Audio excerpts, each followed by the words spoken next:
मैं आदरणीय हरवंश जी का बहुत आभारी हूं और इस बीच कभी उनसे कई बार बातचीत में मैं थोड़ा ज़्यादा तेज़ी से बोलने की आदत है, तो उनसे कोई तलखी हुई हो तो मैं उसके लिए क्षमा प्रार्थी हूं सर।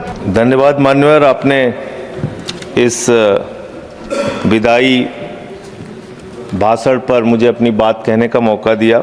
मान्यवर, विदा करना किसी को हमेशा बहुत ही पीड़ादायक और भावनात्मक पल होता है।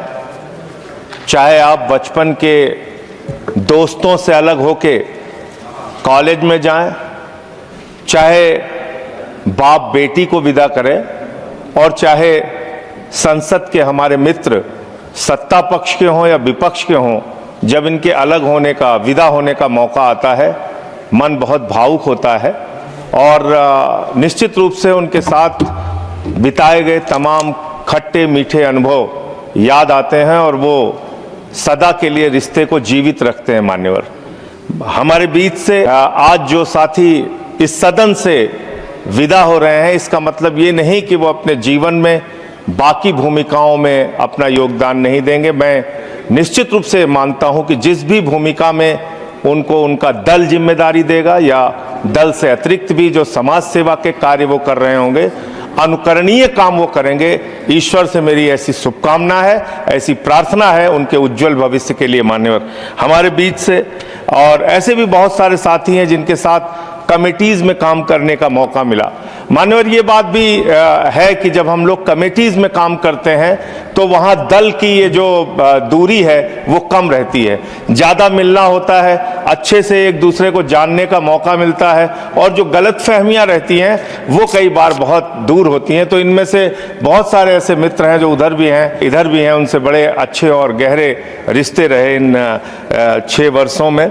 दिग्विजय सिंह जी जो रिटायर हो रहे हैं सदन से, शक्ति सिंह गोविल जी, साकेत गोखले जी, प्रियंका चतुर्वेदी जी, फौजिया जी, नीरज डांगी जी, एलंगो जी, रामचंद्र जी और अयोध्या राम रेड्डी जी, ऋतुव्रत बनर्जी जी, रजनी पाटिल जी, कलिता जी, मुन्ना भाई हमारे, वो भी हमारे साथ कमेटी में रहे, अंजू बाला जी, सुमेर सिंह जी, हमारे प्रेमचंद गुप्ता जी, आदरणीय प्रेमचंद गुप्ता जी, सुरेश रेड्डी जी, संगमम जी, अब्दुल्ला जी, सीमा द्विवेदी जी जो हमारे जौनपुर से हैं, उत्तर प्रदेश से, राम जी, मैं इन सब को और जो भी और बाकी सदस्य जिनका मैं नाम नहीं ले पा रहा हूं, उनके लिए उज्जवल भविष्य की मैं शुभकामनाएं करने के साथ साथ मान्यवर, आपसे एक विनती और प्रार्थना करना चाहता हूं, एक अनुरोध करना चाहता हूं। मान्यवर सभापति जी,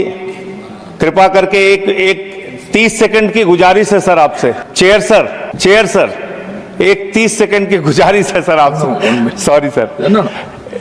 सर, ये साथी जो आज रिटायर हो रहे हैं, पहले ये व्यवस्था थी कि जो भी हमारे सदन से रिटायर होते थे लोग, उनको इस दरवाजे के बाहर तक आने की इजाज़त थी सर।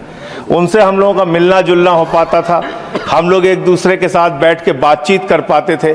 आज जो लोग रिटायर हो रहे हैं, इनके लिए भी ये बंदिशें समाप्त की जाए। पहले जैसे हमारे एमपीज, एक्स एमपीज आ पाते थे, वैसे ही उनके आने की व्यवस्था कर दीजिए। आपकी बड़ी कृपा होगी, ऐसी मैं आपसे प्रार्थना करता हूँ। और अंत में मैं आदरणीय हरवंश जी का बहुत आभारी हूँ और इस बीच कभी उनसे कई बार बातचीत में मैं थोड़ा ज़्यादा तेज़ी से बोलने की आदत है, तो उनसे कोई तलखी हुई हो तो मैं उसके लिए क्षमा प्रार्थी हूँ सर। बहुत बहुत धन्यवाद।